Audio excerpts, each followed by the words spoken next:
ਵਾਹਿਗੁਰੂ ਜੀ ਕਾ ਖਾਲਸਾ ਵਾਹਿਗੁਰੂ ਜੀ ਕੀ ਫਤਿਹ। ਅੱਜ ਆਪ ਸੰਗਤਾਂ ਦੇ ਨਾਲ ਬਾਬਾ ਕਰਮ ਸਿੰਘ ਜੀ ਹੋਤੀ ਮਰਦਾਨ ਵਾਲੇ ਮਹਾਂਪੁਰਖਾਂ ਦਾ ਜੀਵਨ ਸਾਂਝਾ ਕਰਾਂਗੇ।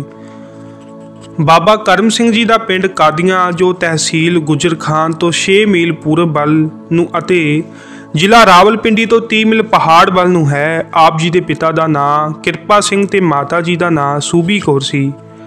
ਆਪ ਦਾ ਜਨਮ ਸਨ 1893 ਬਿਕਰਮੀ ਦਿਨ ਸੋਮਵਾਰ ਹਾੜ ਦੀ ਪੁੰਨਿਆ ਵਾਲੀ ਰਾਤ ਅੰਮ੍ਰਿਤ ਵੇਲੇ ਹੋਇਆ ਤੇ ਮਰਿਆਦਾ ਅਨੁਸਾਰ ਨਾਮ ਕਰਮ ਸਿੰਘ ਰੱਖਿਆ ਗਿਆ। ਇੱਕ ਵਾਰੀ ਗੁਰੂ ਨਾਨਕ ਸਾਹਿਬ ਦੀ 8ਵੀਂ ਬੰਸਾਵਲੀ ਵਿੱਚੋਂ ਬਾਬਾ ਸਾਹਿਬ ਸਿੰਘ ਜੀ ਊਨੇ ਵਾਲੇ ਦੇਵਨੇਤ ਨਾਲ ਕਾਦੀਆਂ ਤੋਂ ਥੋੜੀ ਦੂਰ ਸਿੱਖੀ ਦੇ ਗੜ ਪਿੰਡ ਕੱਲਰ ਵਿੱਚ ਆਏ ਤਾਂ ਮਾਤਾ ਸੂਬੀ ਕੌਰ ਨੇ ਆਪਣੀ ਵੱਡੀ ਭੈਣ ਕਰਤਾਰ ਕੌਰ ਨਾਲ ਬਾਬਾ ਜੀ ਦੇ ਲੰਗਰ ਦੀ ਅਟੁੱਟ ਸੇਵਾ ਕੀਤੀ ਤੇ ਗੁਰੂ ਘਰ ਦੀਆਂ ਖੁਸ਼ੀਆਂ ਪ੍ਰਾਪਤ ਕੀਤੀਆਂ। ਉੱਥੋਂ ਘਰ ਨੂੰ ਆਉਣ ਸਮੇਂ ਕਰਤਾਰ ਕੌਰ ਨੇ ਆਪਣੀ ਛੋਟੀ ਭੈਣ ਲਈ ਬਾਬਾ ਸਾਹਿਬ ਸਿੰਘ ਜੀ ਤੋਂ ਪੁੱਤਰ ਦੀ ਦਾਤ ਲਈ ਬੇਨਤੀ ਕੀਤੀ।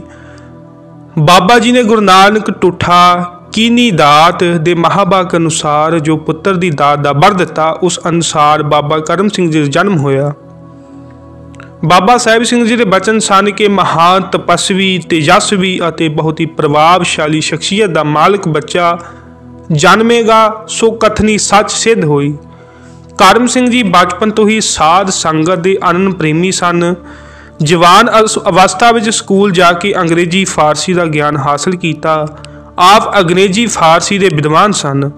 ਬਾਬਾ ਸਾਹਿਬ ਸਿੰਘ ਜੀ ਤੋਂ ਉਪਰੰਤ ਆਪ ਦੇ ਮਾਤਾ ਪਿਤਾ ਨੌਰੰਗਾਬਾਦੀਏ ਬਾਬਾ ਵੀਰ ਸਿੰਘ ਜੀ ਦੇ ਡੇਰੇ ਦੇ ਸ਼ਰਧਾਲੂ ਬਣ ਗਏ, ਕਿਉਂਕਿ ਆਪ ਬਾਬਾ ਸਾਹਿਬ ਸਿੰਘ ਵੱਲੋਂ ਬਖਸ਼ਿਸ਼ ਕੀਤੀ ਗੱਦੀ ਤੇ ਬਿਰਾਜਮਾਨ ਸਨ। ਬਾਬਾ ਵੀਰ ਸਿੰਘ ਤੋਂ ਬਾਅਦ ਬਾਬਾ ਮਹਾਰਾਜ ਸਿੰਘ ਜੀ ਜੋ 1857 ਈਸਵੀ ਤੋਂ ਪਹਿਲਾਂ ਪੰਜਾਬ ਦੇ ਭਾਰਤ ਦੀ ਆਜ਼ਾਦੀ ਖਾਤਰ ਸਿੰਗਾਪੁਰ ਜੇਲ੍ਹ ਅੰਦਰ ਸ਼ਹੀਦ ਹੋ ਗਏ ਸਨ। ਗੱਦੀ ਨਸ਼ੀਨ ਹੋਏ ਇਹਨਾਂ ਦੇ ਸੇਵਕ ਬਾਬਾ ਰਾਮ ਸਿੰਘ ਬਖਤ ਸਨ। ਇੱਕ ਦਿਨ ਬਾਬਾ ਕਰਮ ਸਿੰਘ ਨੌਰੰਗਾਬਾਦ ਡੇਰੇ ਦੀ ਸੇਵਾ ਵਾਸਤੇ ਗਏ। ਉੱਥੇ ਪੂਰਬਲੇ ਭਾਗਾਂ ਸਦਕਾ ਬਰਕਤ ਤੇ ਤਿਆਗ ਦੀ ਮੂਰਤ ਬਾਬਾ ਰਾਮ ਸਿੰਘ ਜੀ ਦੇ ਦਰਸ਼ਨ ਹੋਏ ਤੇ ਰੂਹਾਨੀਅਤ ਤੇ ਪੂਰਨਤਾ ਦੀ ਦਾਤ ਬਖਸ਼ਿਸ਼ ਵਿੱਚ ਮਿਲੀ। ਇਹ ਆਪ ਜੀ ਨੂੰ ਨਾਮ ਦਾ ਮਜੀਠ ਰੰਗ ਚੜ੍ਹ ਗਿਆ। ਲਾਲ ਰੰਗ ਤਿਸਕੋ ਲੱਗਾ ਜਿਸ ਕੇ ਬੜਭਾਗਾ। ਇਸ ਤਰ੍ਹਾਂ ਹਰੀ ਰੰਗ ਵਿੱਚ ਗੁੜਚ ਹੋਏ ਆਪ ਖਾਲਸਾਈ ਫੌਜ ਵਿੱਚ ਭਰਤੀ ਹੋ ਗਏ। ਜਦੋਂ ਅੰਗਰੇਜ਼ਾਂ ਨੇ ਪੰਜਾਬ ਤੇ ਕਬਜ਼ਾ ਕਰ ਲਿਆ ਤਾਂ ਸਿੰਘਾਂ ਨੂੰ ਬਹਾਦਰ ਕੌਮ ਸਮਝ ਕੇ ਆਪਣੀ ਫੌਜ ਵਿੱਚ ਭਰਤੀ ਕਰ ਲਿਆ ਤੇ ਸਿੱਖਾਂ ਦੀਆਂ ਪਲਟਨਾਂ ਦੇ ਨਾਮ ਵੀ ਬਦਲ ਦਿੱਤੇ। ਜਿਸ ਰੈਜੀਮੈਂਟ ਵਿੱਚ ਬਾਬਾ ਕਰਮ ਸਿੰਘ ਜੀ ਸਨ ਉਸ ਦਾ ਨਾਂ ਗਾਈਡ ਸਾਲਾ ਸੀ, ਜੋ ਕਿ ਵਿਸ਼ੇਸ਼ ਕਰਕੇ ਫਰੰਟੀਅਰ ਦੇ ਇਲਾਕੇ ਵਿੱਚ ਰਿਹਾ ਕਰਦੇ ਸਨ। ਉਸ ਗਾਈਡ ਸਾਲੇ ਦੀ ਛਾਉਣੀ ਹੋਤੀ ਮਰਦਾਨ ਸੀ, ਜੋ ਕਿ ਬਾਅਦ ਵਿੱਚ ਬਦਲ ਕੇ ਰਸਾਲਪੁਰ ਹੋ ਗਈ ਸੀ। ਉਸ ਸਮੇਂ ਬਾਬਾ ਜੀ ਦਾ ਨਾਂ ਕਮਿਸ਼ਨ ਰੈਂਕ ਸੀ।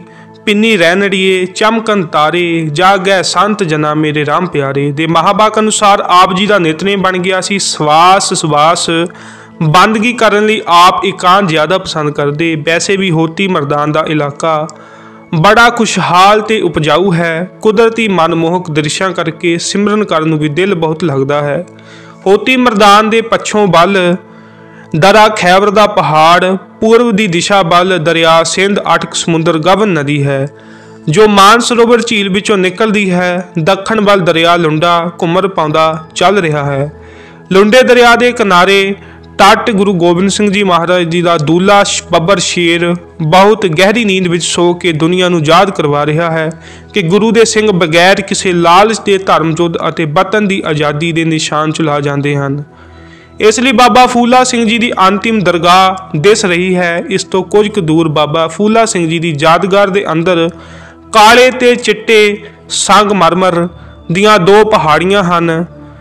ਦਰਿਆ ਲੁੰਡਾ ਅਖੀਰ ਸਿੰਧ ਗਾਵਨੀ ਨਦੀ ਅਟਕ ਵਿੱਚ ਲੀਨ ਹੋ ਜਾਂਦਾ ਹੈ। ਇਸ ਦਾ ਦ੍ਰਿਸ਼ ਦੇਖਣ ਯੋਗ ਹੈ। ਇਹ ਧਰਤੀ ਦੁਆਬੇ ਸ਼ੀਰੋਵਾਲ ਨਾਲੋਂ ਵੀ ਜ਼ਿਆਦਾ ਉਪਜਾਊ ਹੈ, ਪਰ ਅੱਜ ਪਾਕਿਸਤਾਨ ਦੇ ਵਿੱਚ ਹੈ। ਹੋਤੀ ਮਰਦਾਨ ਦੀ ਇਸ ਸਵਰਗ ਵਰਗੀ ਧਰਤੀ ਵਿੱਚ ਕਾਲ ਪਾਣੀ ਨਦੀ ਦੇ ਕਿਨਾਰੇ ਬੈਠ ਕੇ ਅਕਾਲ ਪੁਰਖ ਦਾ ਚਿੰਤਨ ਸ਼੍ਰੀ ਪੂਜਿਆ ਬਾਬਾ ਜੀ ਕਰਦੇ ਸਨ। ਦਵੰਦ ਰੂਪ ਸੰਸਾਰ ਵਿੱਚ ਹਮੇਸ਼ਾ 2 ਧਿਰਾਂ ਦੀ ਟੱਕਰ ਰਹਿੰਦੀ ਹੈ, ਸੱਚ ਝੂਠ, ਗੁਰਮੁਖ ਮਨਮੁਖ, ਨਿੰਦਕ ਸਲਾਹੀ ਆਦਿ ਵਿੱਚ। ਜਿਸ ਤਰ੍ਹਾਂ ਗੁਲਾਬ ਨਾਲ ਕੰਡੇ ਬਾਬਨ ਚੰਦਨ ਨਾਲ ਸਭ, ਇਸੇ ਤਰ੍ਹਾਂ ਬਾਬਾ ਕਰਮ ਸਿੰਘ ਜੀ ਨਾਲ ਜੂਨੀਅਰ ਹੌਲਦਾਰ ਕਾਫੀ ਈਰਖਾ ਕਰਦੇ ਸੀ।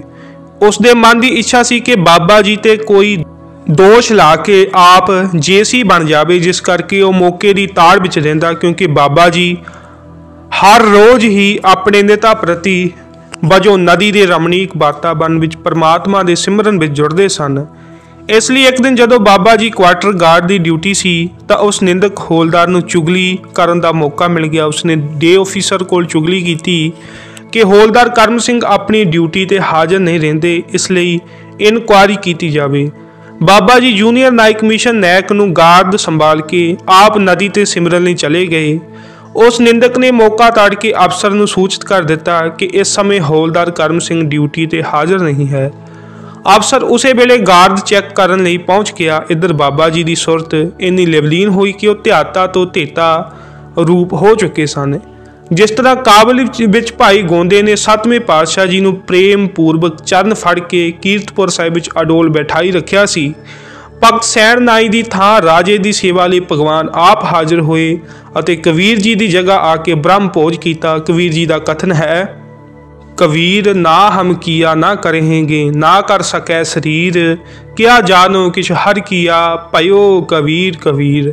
ਇਸ ਤਰ੍ਹਾਂ ਆਪ ਪਰਮੇਸ਼ਰ ਗੁਰੂ ਗੋਬਿੰਦ ਸਿੰਘ ਜੀ ਬਾਬਰ ਦੀ ਹੌਲਦਾਰੀ ਬਿੱਲੇ ਲਾ ਕੇ ਗਾਰਡ ਵਿੱਚ ਸ਼ਾਮਲ ਹੋ ਗਏ। ਉਧਰ ਜਦ ਡੇ ਆਫੀਸਰ ਗਾਰਡਾਂ ਚੈੱਕ ਕਰਦਾ ਕੁਆਟਰ ਗਾਰਡ ਸਾਹਮਣੇ ਆਇਆ ਤਾਂ ਗਾਰਡ ਦੇ ਸੰਤਰੀ ਨੇ ਫੌਜੀ ਬੋਲੀ ਵਿੱਚ ਆਖਿਆ, ਹੈਲਡਾਰ ਦੁਆਰਾ ਕਿਹਾ, ਹੈਲਟ ਹੂ ਕਮਸ ਦੇਅਰ, ਭਾਵ ਕੌਣ ਆ ਰਿਹਾ ਹੈ। ਅਫਸਰ ਨੇ ਕਿਹਾ, ਆਈ ਐਮ ਡੇ ਆਫੀਸਰ। ਤਾਂ ਸੰਤਰੀ ਨੇ ਉੱਤਰ ਸੁਣ ਕੇ ਕਿਹਾ, ਗਾਰਡ ਫੈਲੀਮ ਤਾਂ ਪ੍ਰਮਾਤਮਾ ਨੇ ਆਪਣੇ ਸੇਵਕੀ ਆਪੇ ਰਾਖੇ, ਆਪੇ ਨਾਮ ਜਪਾਵੇ ਦੇ ਮਹਾਬਾਕ ਅਨੁਸਾਰ ਆਪ ਬਾਬਾ ਜੀ ਦਾ ਰੂਪ ਧਾਰ ਕੇ ਗਾਰਡ ਨੂੰ ਫਾਲਿਨ ਕੀਤਾ ਅਤੇ ਅਫਸਰ ਨੂੰ ਗਾਰਡ ਸਲਾਮੀ ਦਿੱਤੀ। ਅਫਸਰ ਨੇ ਸਾਰੀ ਗਾਰਡ ਤੇ ਸਾਰਾ ਸਮਾਨ ਚੈੱਕ ਕੀਤਾ। ਜੋ ਕੁਆਟਰ ਗਾਰਡ ਦੀ ਉਰਦੀ ਗਾਰਡ ਵਾਸਤੇ ਜੋ ਹੁਕਮ ਹਨ ਉਹਨਾਂ ਨੂੰ ਉਰਦੀ ਕਹਿੰਦੇ ਹਨ ਹੁੰਦੀ ਹੈ। ਉਹ ਹੌਲਦਾਰ ਤੋਂ ਸਾਰੀ ਪੁੱਛ ਕੀਤੀ। ਆਪ ਹਜੂਰ ਨੇ ਠੀਕ ਤਰੀਕੇ ਨਾਲ ਉੱਤਰ ਦਿੱਤੇ। ਫਿਰ ਕੁਆਟਰ ਗਾਰਡ ਦੀ ਕਿਤਾਬ ਤੇ ਅਫਸਰ ਨੇ ਦਸਖਤ ਕੀਤੇ। ਅਫਸਰ ਖੁਸ਼ ਹੋ ਕੇ ਚਲਾ ਗਿਆ ਤਾਂ ਪ੍ਰਭੂ ਰੂਪ ਹੌਲਦਾਰ ਵੀ ਅੰਤਰ ਧਿਆਨ ਹੋ ਗਏ।